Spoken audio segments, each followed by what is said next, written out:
This is a true life story which happened somewhere in Ibira land. Please, I advise you watch and share your thoughts.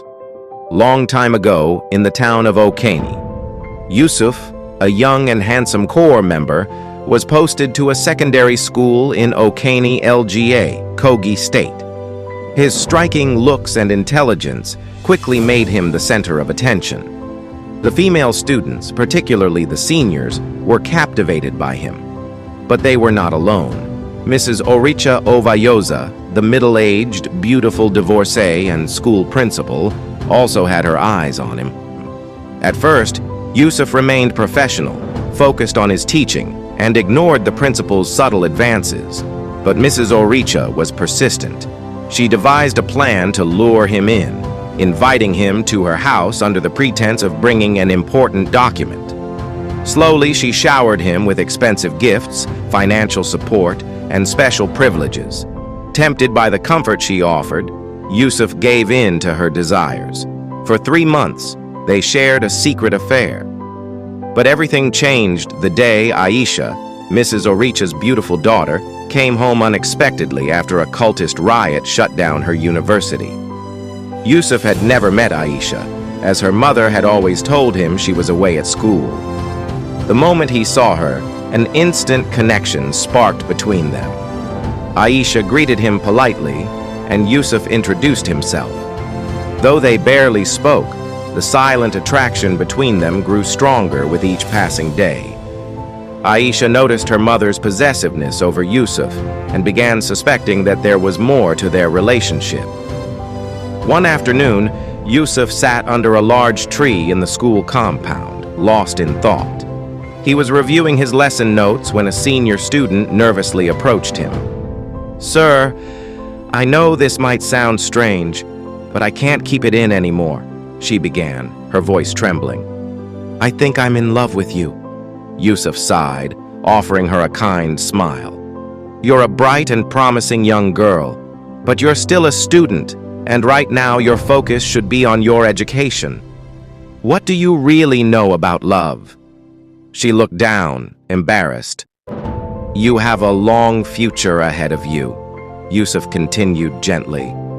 "Don't let distractions like this affect your studies. Love will come at the right time, but for now, promise me you'll focus on your dreams." The student nodded, fighting back tears. "I'm sorry, sir." "No need to apologize.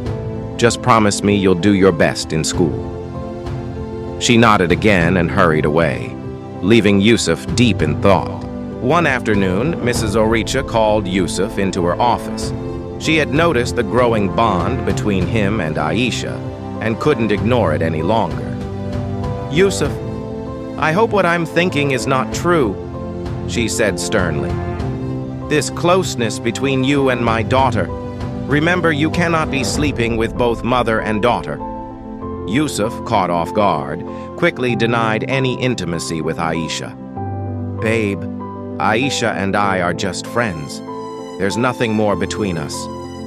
Mrs. Oricha gave him a long, knowing stare but let the matter drop, for the time being. Aisha couldn't shake off her suspicions. One evening, she confronted Yusuf. "Yusuf, I need to know the truth. Are you in a relationship with my mother?" Yusuf hesitated, then he asked, "Why would you ask such a question?" "Just answer the derm question," Aisha demanded, "and don't even dare try to lie to me." Yusuf sighed heavily. "Aisha, I'm sorry. It all started when I got posted to this school. Your mother was very demanding.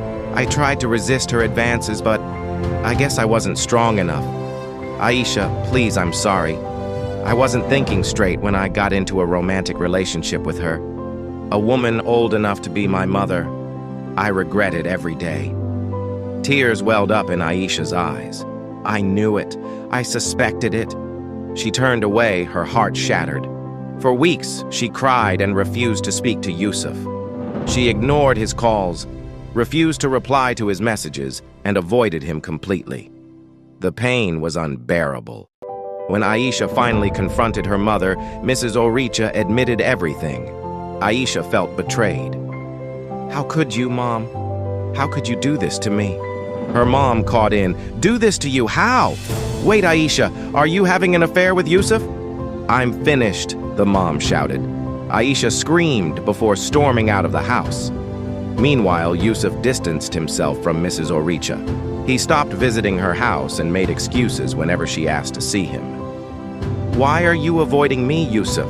she demanded one day. "I've been busy preparing students for their exams," he replied coldly. But Mrs. Oricha wasn't convinced. One afternoon, Aisha decided she couldn't run from this any longer. She went to the school and found Yusuf sitting alone under a tree. Yusuf was surprised but happy to see her. "Aisha," she sat down beside him, her voice firm but emotional. "Yusuf, I need you to choose. It's either me or my mother. You can't have both." Yusuf didn't hesitate. "I choose you, Aisha." Aisha took a deep breath, wiping away the tears forming in her eyes. "Then you must end things with my mother immediately. If you truly love me, you will do it now." That evening, Yusuf went to see Mrs. Oricha one last time. When he told her it was over, she refused to accept it. "Yusuf, please. I have fallen in love with you," she pleaded, her voice breaking. "Don't leave me like this." Yusuf took a deep breath. "Madam, if I were your son, would you allow me to marry someone old enough to be my mother? I'm in love, Aisha, and I want to be faithful to her." Mrs. Oricha froze. She had no answer. Her expression quickly changed from sorrow to rage. She clenched her fists and glared at both Yusuf and Aisha. "Yusuf, you cannot leave me now. If I cannot have you, no one else will, not even my daughter." A tense silence filled the room. Aisha grabbed Yusuf's hand and pulled him away, their hearts pounding. "What do you advise Yusuf to do?" Watch out for part 2. Don't forget to like, comment, and share our stories.